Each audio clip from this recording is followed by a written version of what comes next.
Good morning दोस्तों। आज 26 अगस्त 2021 और आज हम डिस्कस करने वाले हैं द हिंदूज न्यूज़पेपर को। दोस्तों आज के न्यूज़पेपर में बहुत ही अच्छी न्यूज़ है, हम एक एक को डिस्कस करेंगे। हो सकता है आज का न्यूज़पेपर एनालिसिस हमारा थोड़ा लंबा खिंच जाए, बिकॉज टॉपिक हमारे एग्जाम के प्रोस्पेक्टिव से बहुत ज़्यादा इंपॉर्टेंट है और आज का न्यूज़पेपर वाकई में एक बहुत ही अच्छा न्यूज़पेपर बनकर साबित होगा।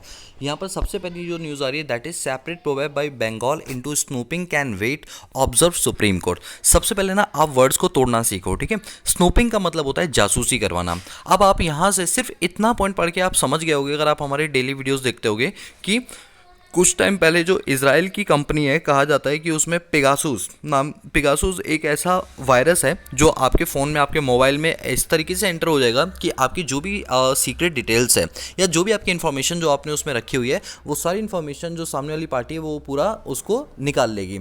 अब कहा ही जा रहा है कि जो इसराइल ने ये काम किया है इस तरह से पिगासूस सॉफ्टवेयर को डेवलप करके, और इसका अलग अलग तरीके से यूज़ किया जा रहा है। देखो, कोई भी चीज़ अगर बनाई जाती है तो अगर हम उसका एथिकल यूज़ करते हैं तो ये बहुत ही अच्छा होता है, लेकिन अगर हम उसका यूज़ नॉन एथिकल तरीके से करते हैं तो ये चीज़ हमारे कोड ऑफ कंडक्ट को ब्रीच करती है। अब बात ये उठती है कि जो इजराइल की कंपनी है इसने क्या किया हुआ है कि अलग अलग कंट्रीज़ के, मतलब पूरे वर्ल्ड की बात बता रहा हूँ मैं आपको, वर्ल्ड में बहुत सारे जो अच्छे अच्छे लोग हैं, जैसे प्रेसिडेंट हो गया, कोई लीडर हो गया, इनके मोबाइल्स को इन्होंने हैक कर लिया। जैसे अगर हम इंडिया की बात करें तो हमारे जो चीफ जस्टिस ऑफ इंडिया तो नहीं बोलना चाहिए, बट हाँ मैं बात करूंगा उनकी इलेक्शन कमीशन ऑफ इंडिया के जो ऑफिसर हैं उनका मोबाइल कर लिया। कई सारे पॉलिटिशियन है, कई सारे एमपी एमएलएज है जिनके मोबाइल को इन्होंने क्या किया हुआ है, पूरी तरीके से डिटेक्ट कर लिया पिकासो सॉफ्टवेयर के थ्रू, जिससे जो भी सीक्रेट इन्फॉर्मेशन है जो कि चुनाव में यूज़ किए जा सकते हैं या किसी अदर एक्टिविटीज़ में यूज़ किया जा सकती हैं, यानी उनका एक मिसयूज़ किया जा रहा है। तो दोस्तों ये जो ना जो चीज़ें, देखो आप जानते हो हैकिंग भी होती है बट वो एथिकल तरीके से होती है, कि अगर आपका फ़ोन खो गया है तो हम उसको हैक करके जान लेंगे कि वो उसकी लोकेशन क्या है, दैट इज एथिकल हैकिंग। लेकिन जो पेगासुस इस टाइम कर रहा है वो अनएथिकल काम कर रहा है। अब क्योंकि ये इंटरनेशनल ट्रिटी बन गई है तो हम इसमें ज़्यादा इंटरफेयर इसलिए नहीं कर सकते, क्योंकि अब ये जो मसला, ये जो पूरा मामला है, ये पूरा का पूरा मामला इंटरनेशनल कोर्ट के अंदर जाएगा। तो यहाँ पर ये बात बोली कि सुप्रीम कोर्ट ने ऑब्जर्व किया कि ये जो चीज़ें हो रही हैं वो बिल्कुल गलत हो रही हैं। और यहाँ पर क्या हुआ कि जो वेस्ट बंगाल की सीएम है ममता बनर्जी, उन्होंने इस पर एक अनाउंसमेंट दी कि इसके ऊपर एक इंक्वायरी बैठा लेनी चाहिए, और तभी चीफ जस्टिस जो एनवी रमना है उन्होंने इसकी हियरिंग के लिए पेगासुस की पिटीशन डाली। और सुप्रीम कोर्ट अब इस इशू को पूरा ऑब्जर्व करेगा, और 18 अगस्त को इन्होंने एक सेपरेट पिटीशन फाइल की है जिसके अंदर ये बताया गया है कि किस तरीके से इन्होंने पेगासुस के सॉफ्टवेयर के थ्रू हमारे इंडिया के पॉलिटिकल लीडर्स के डेटा का मिसयूज़ किया हुआ है। दोस्तों ये बहुत गलत चीज़ है जो भी हो रहा है, बट अब ये इसराइल की कहा ये जा रहा है, देखो अभी कंफर्मेशन नहीं है कि ये जो कंपनी है वो इसराइल बेस्ड कंपनी है, कौन सी है, बट 99% चांस एक होता है ना कि आप अपनी एक हाइपोथेसिस लगा के चलते हो, तो ये कहा जा रहा है कि ये कंपनी जो है वो इसराइल बेस्ड कंपनी है, ठीक है।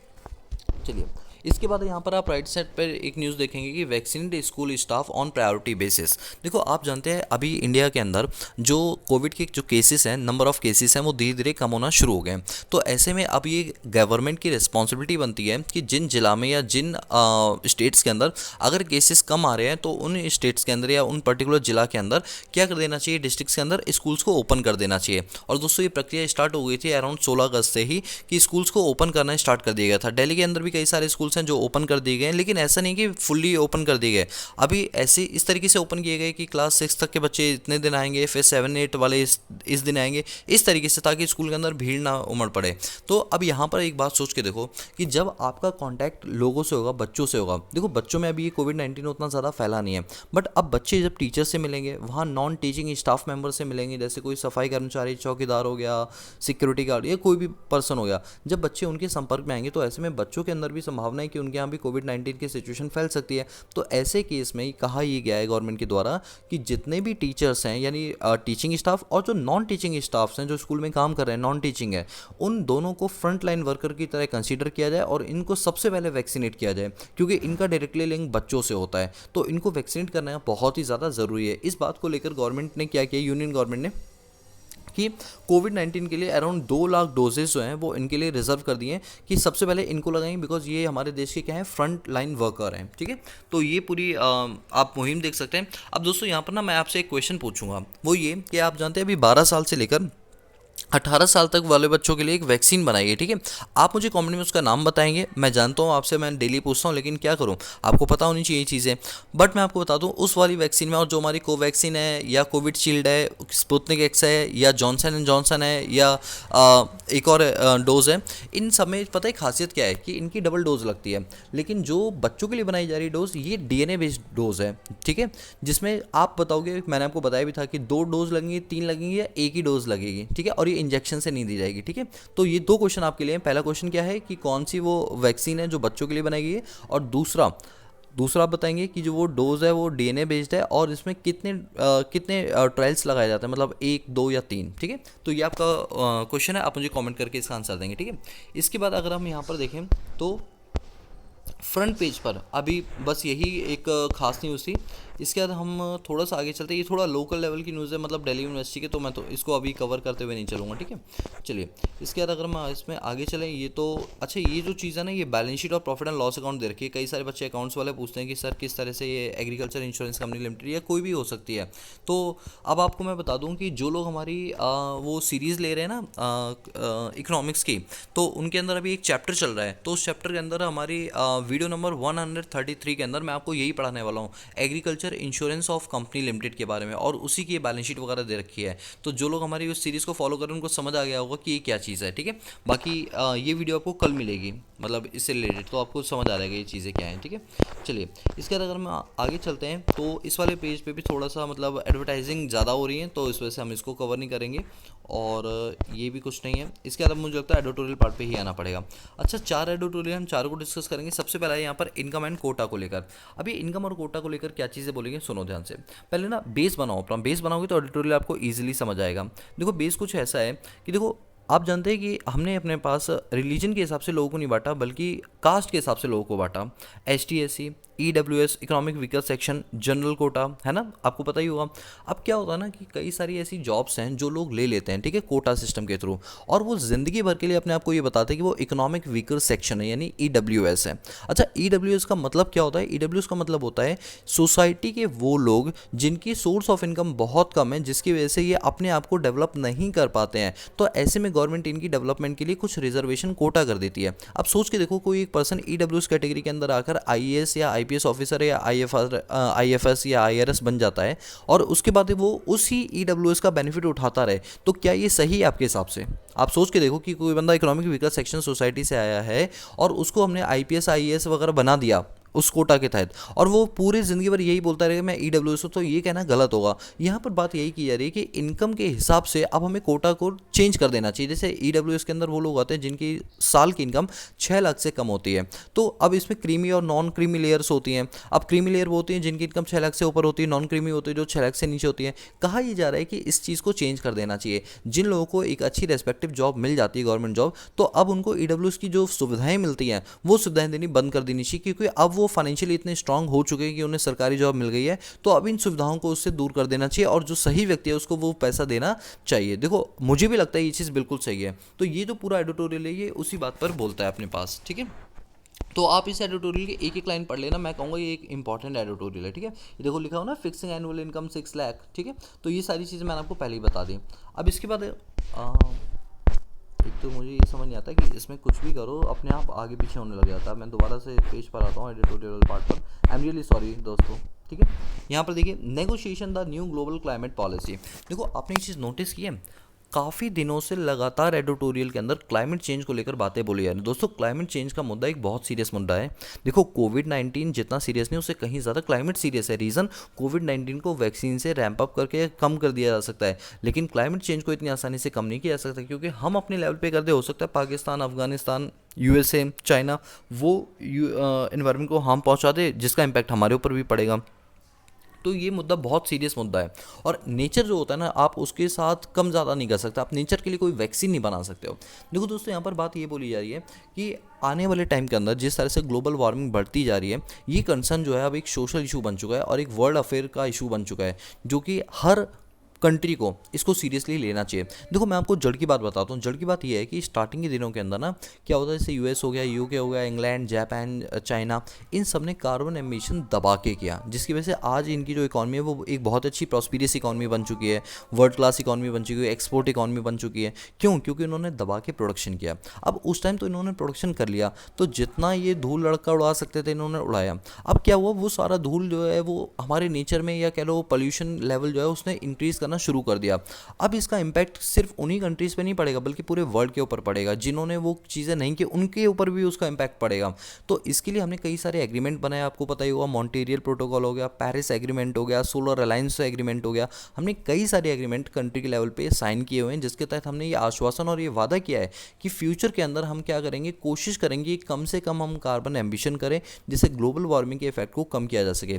दोस्तों अभी आपके लिए एक करंट अफेयर की न्यूज़ बताता हूँ कि पेरिस एग्रीमेंट के अंदर जो मीटिंग होती है उसको बोलते हैं कॉन्फ्रेंस ऑन पार्टी। अब ये जो लेटेस्ट पार्टी होने वाली है, या जो मीटिंग होने वाली है, यानी सीओपी होने वाली है, वो मीटिंग नंबर 26 है। ठीक है, आपको ये बताना है मीटिंग नंबर 26 कहाँ पर होगी। ठीक है, अब यहाँ पर सुनो मेरी बात को।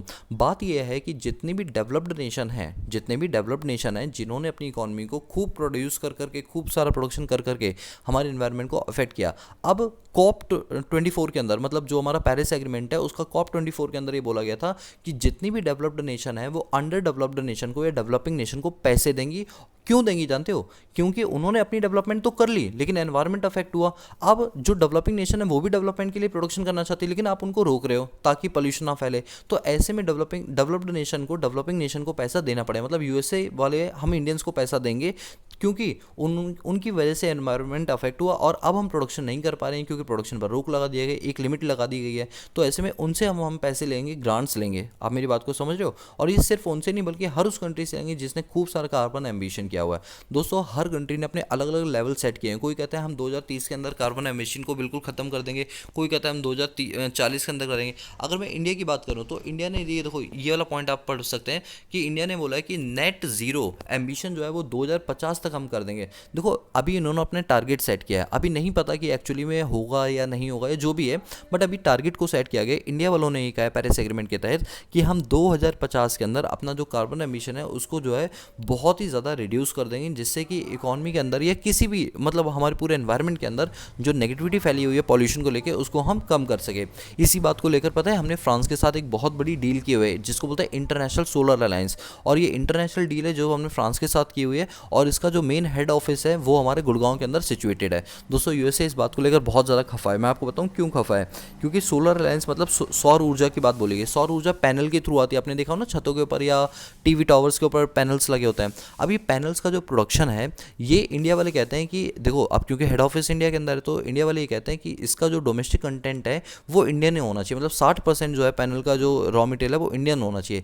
यूएस बोलता है कि नहीं ऐसा नहीं होगा, हम तो अपना पूरा माल बना के आप ही को बेचेंगे। तो वर्ल्ड ट्रेड ऑर्गेनाइजेशन ये बोलता है ऐसे तो आप ट्रेड पर रेस्ट्रिक्शन लगा रहे हो। तो अभी WTO के अंदर इंडिया और यूएस का भी केस चल रहा है। मैंने आपको आपकी नॉलेज के लिए बता दी, यहाँ एडिटोरियल में नहीं दे रखा बट आपको नॉलेज में बता दूं कि इस तरह से इंडिया वाले अपनी रिक्वायरमेंट्स लगा देते हैं कि अगर आप इस टाइप का कोई भी प्रोडक्शन करते हो तो उसमें इंडियन रिक्वायरमेंट होनी चाहिए। जानते हो उसको क्या बोलते हैं? Non tariff quota. Non tariff का मतलब होता है कि जैसे इंपोर्ट पर रोक लगाने के लिए हम टैरिफ नॉन टैरिफ लगाते हैं ना, तो जो मैंने आपको बताया ना डोमेस्टिक कंटेंट रिक्वायरमेंट होनी चाहिए उस प्रोडक्ट के अंदर, इसे बोलते हैं नॉन टैरिफ कोटा। कि हमने पैसा नहीं लगाया बट हमने एक रेस्ट्रिक्शन लगा दी क्वांटिटी या कह लो क्वालिटी या कह लो डोमेस्टिक कंटेंट लेवल पे। ठीक है, तो आप इस पूरे एडिटोरियल को पढ़ लेना, आपको आप सारी की सारी चीज़ समझ आए। देखो पता है क्या होता है, देखो न्यूज़पेपर मेरे पढ़ाने का तरीका क्या है, मेरे पढ़ाने का तरीका ये है कि देखो पहले मैं खुद पढ़ लेता हूँ। ठीक है, इसके बाद क्या करता हूँ उसको सिंप्लीफाई तरीके से एक स्टोरी बना के आपको सुना देता हूँ। जब आप कोई स्टोरी सुन लेते हो आपको समझ आता है, तो इसके बाद जब आप न्यूज़पेपर खुद पढ़ोगे ना तो आपको एक एक चीज़ समझ आ जाएगी। और बाकी मैंने न्यूज़पेपर की सारी जो PDF फाइल है वो सारी मैंने अपने टेलीग्राम चैनल पे दे ही रखी हैं, तो आप टेलीग्राम चैनल ज्वाइन कर लेना, लिंक दिया हुआ डिस्क्रिप्शन बॉक्स में, या फिर आप सीधा आप टाइप कर सकते हैं इकोनॉमिक्स कीजिए और टेलीग्राम चैनल पे आपको मिल जाएगा। ठीक है, चलिए इसके बाद हमारा जो थर्ड एडिटोरियल है वो तालिबान को लेकर है। दोस्तों मैं ये एडिटोरियल डिस्कस नहीं करने वाला हूँ क्योंकि तालिबान का इशू अब इतना ज़्यादा बन चुका है कि अब ये अगले 1-2 महीने तक न्यूज़पेपर वालों को मिलती रहे। कहते हैं ना TRP बिन बताए TRP बन रही है, समझो ये केस चल रहा है। तो अब हम इस पर ज़्यादा डिस्कस नहीं करेंगे। अब यहाँ पर आ रहा है डिसेंशन इन रैंक्स। अब ये क्या चीज़ है, यहाँ पर बात बोली गई है कि जैसे कई सारे पॉलिटिकल या ये पॉलिटिकल पार्टी से, मतलब यह एग्जाम प्रोस्पेक्टिव से, इसलिए मैं इसको डिस्कस नहीं कर रहा हूँ। ठीक है, पहले सोचा था कर दूं लेकिन ये ना थोड़ा पॉलिटिकल व्यूज़ हैं, तो पॉलिटिकल व्यूज़ हमें पढ़ने की उतनी ज़रूरत नहीं है। ठीक है, चलिए इसके बाद अगर हम बात करें यहाँ पर आप देख सकते हैं एक इसी पेज पर एक इम्पॉर्टेंट न्यूज़ थी, ये रही, ध्यान देना, ये इंपॉर्टेंट न्यूज़ है। It's time for industry 4.0। अब ये 4.0 क्या चीज़ है, मेरी बात को सुनना ध्यान से। आपको पता है ना, एमएसएमई की अभी डेफिनेशन में चेंज किया गया था। निर्मला सीतारमन जी ने अभी दिसंबर मंथ में, दिसंबर 2020 के अंदर डेफिनेशन में चेंज किया था। ठीक है, आप मुझे बताओगे कि माइक्रो की क्या लिमिट होती है कैपिटल में और टर्नओवर के अंदर, आप बताओगे मीडियम के अंदर और स्मॉल के अंदर क्या क्या लिमिट्स होती हैं। ठीक है, ऑलरेडी मैं आपसे पूछ चुका, लेकिन एक बार दोबारा पूछ रहा हूँ।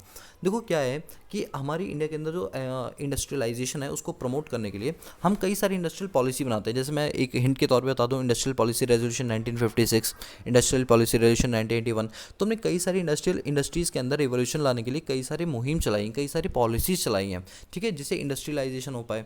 तो इस पर एक नई स्कीम आई है जिसका नाम है 4.0। मैं आपको इसके बारे में पढ़ाता हूँ। देखो, एक मिनट में निकाल देता हूँ इसमें।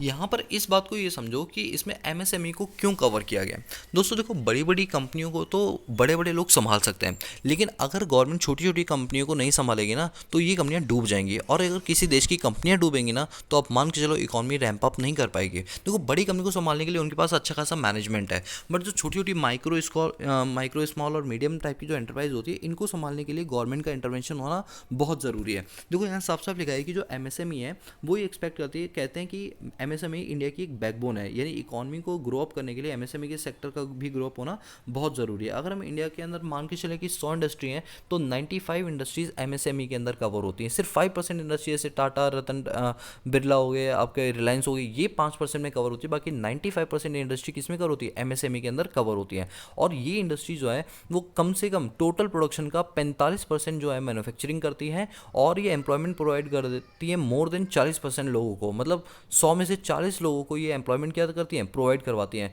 तो आप समझो कि एमएसएमई का रोल हमारी इंडियन इकोनॉमी के अंदर कितना ज़्यादा क्रूशियल है, कितना ज़्यादा इंपॉर्टेंट है। और अगर हमने एमएसएमई पर ध्यान नहीं दिया तो इंडस्ट्रियलाइजेशन का होना बहुत बेकार हो जाएगा, मतलब होगा ही नहीं इंडस्ट्रियलाइजेशन। तो कहा जाता है कि इंडस्ट्रियलाइजेशन को अगर आपको प्रमोट करना है, तो ऐसे केस में आपको क्या करना पड़ेगा, एमएसएमई को प्रमोट करना पड़ेगा। उनके लिए जो रूल्स एंड रेगुलेशन है उनको आसान करना पड़ेगा, क्योंकि जितनी ज़्यादा छोटी छोटी इंडस्ट्रीज पनपेंगी, अगर हम उनको जोड़ देंगे तो वो अपने आप में एक बड़ी इंडस्ट्री हो रही है। कहते हैं कोई भी इंडस्ट्री जो है स्टार्टिंग में बड़ी नहीं होती, वो धीरे धीरे ग्रेजुअली बड़ी होना शुरू करती है। तो अगर हम एमएसएमई को पर फोकस करें तो अल्टीमेटली बड़ी इंडस्ट्रीज पर तो फोकस हो ही जाएगा। तो ये जो इंडस्ट्री पॉलिसी है, इसके तहत ये बोला जा रहा है कि आने वाले टाइम के अंदर हम एमएसएमई सेक्टर के अंदर कई सारी इन्वेस्टमेंट्स करेंगे, कई सारी नई नई इंसेंटिव्स और नई नई स्कीम्स लेकर आएंगे, टेक्नोलॉजी का अपग्रेडेशन करेंगे, जिससे एमएसएमई सेक्टर जो है वो पनपेगा और इससे इकोनॉमी को फ़ायदा पहुंचेगा। ठीक है, चलिए इसके बाद अगर हम आगे चलें,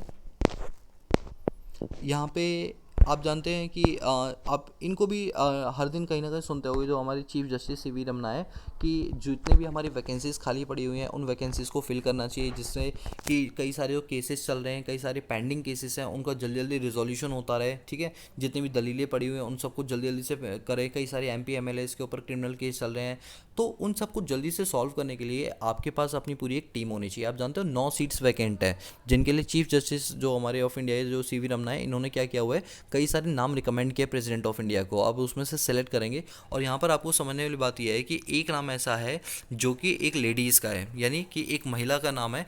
अगर वो महिला बन जाती हैं तो वो भारत की पहली महिला होंगी जो चीफ जस्टिस ऑफ इंडिया की कुर्सी पर अपना कब्जा करेंगी, वो पहली। अब आप मुझे बताओगे कि वो उन लेडी का क्या नाम है जिनका रिकमेंडेशन दिया गया है। ठीक है, आप नेट पे सर्च करो, कहीं भी करो, और आप मुझे कमेंट पे बताओ कि उस लेडी का नाम क्या है जिसको हमने चीफ जस्टिस ऑफ इंडिया के रूप में क्या किया है, रिकमेंडेशन दी है, उनका नाम दिया है। ठीक है, चलिए आप मुझे बताएंगे उसके बारे में। इसके बाद आप जानते हैं एमएसपी को लेकर शुगर कैन। देखो, एक क्वेश्चन और है आपका कि एमएसपी के अंदर कौन कौन सी क्रॉप्स जो है वो कवर की जाती हैं। ठीक है, तो आप मुझे ज़रूर बताना। इसके बाद अब हम चलते हैं सीधा अपने पास बिजनेस सेक्शन की ओर। ठीक है, आइए बिजनेस सेक्शन की ओर चलते हैं। बाकी अफगानिस्तान तालिबान तो देखो लगा ही रहता है। अब यहाँ पर पता है, पहले बिजनेस सेक्शन में एक ही न्यूज़ है जो बताने लायक है, दैट इज़ कि गवर्नमेंट जो है ना, आप जानते हो गवर्नमेंट के पैसों की बड़ी कमी हो गई है, तो ये टैक्स बढ़ाई जा रही है, बढ़ाई जा रही है। हम इकोनॉमिक्स में पढ़ते हैं कि टैक्स का रेट कभी नहीं बढ़ाना चाहिए, बल्कि इसका बेस बढ़ाना चाहिए। हाँ, एक टाइम के बाद आप रेट भी बढ़ा सकते हो, बट आप बेस को बढ़ाओ, रेट को मत बढ़ाओ। लेकिन यहाँ पर ऑटोमोबाइल कंपनी ना गवर्नमेंट से बहुत ज़्यादा खफा है, क्योंकि ऑटोमोबाइल यानी जितनी भी कार वगैरह होती है, इनके ऊपर इतना ज़्यादा टैक्स लगा दिया है कि रियलिटी में कार की अपनी खुद की कीमत 4 लाख होती है, लेकिन टैक्स लगा के वो कार 6 लाख की पड़ती है, जिसकी वजह से कहते हैं ना, लॉ ऑफ डिमांड की प्राइस बढ़ती, डिमांड कम हो जाती है। तो ऑटोमोबाइल मिल वाले इनसे इतने ज़्यादा खफा हैं कि इतना ज़्यादा अपने टैक्स इम्पोज कर दिया जिसका इम्पैक्ट हमारी सेल के ऊपर देखने के लिए मिल रहा है। तो यहाँ पर ये बोला है कि आपने मैकेनिज्म को इस तरीके से डेवलप करो कि टैक्स का बेस बढ़े ना कि रेट बढ़ाया जाए। ऑटो मिल वाले मतलब ये बातें बोल रहे हैं जो हम ऑलरेडी क्लास में डिस्कस कर चुके हैं, ठीक है।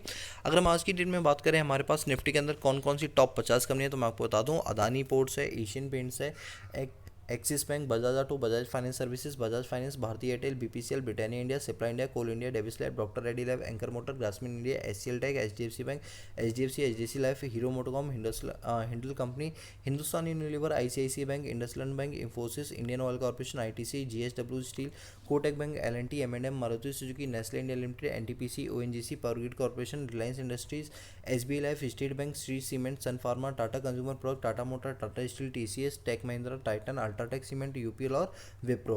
और अगर हम बात करें जो एचडीआर होता है, स्पेशल ड्राइंग राइट्स होता है, जो कि आईएमएफ के द्वारा लोन के रूप में दी जाती है, उसके अंदर 5 करेंसीज आती है जिनके नाम है US dollar, euro, British pound, Japanese yen और चाइनीज युआन, ठीक है। तो आज के द हिंदू न्यूज़पेपर में हम इतना ही पढ़ेंगे, बाकी अब हम मिलते हैं नेक्स्ट क्लास में। आई होप कि आपको हमारी ये चीज़ें पसंद आ रही हो। दोस्तों अगर आपको कोई भी सुझाव देने तो प्लीज़ कमेंट सेक्शन में आप हमें सुझाव जरूर देना, हम उस पर काम जरूर करना शुरू करेंगे। हमारी पूरी मुहिम है कि आपके लिए जितनी हम हेल्प कर पाएंगे उतनी आपकी हेल्प बिल्कुल करेंगे, ठीक है। So guys that's all about this video lecture series. So guys, if you like the video, give a big thumbs up and subscribe the channel and press the bell icon so that you notify all the time when I post new video on this YouTube channel. आज के लिए इतना ही, मिलते हैं next class में, तब तक के लिए पीस आउट।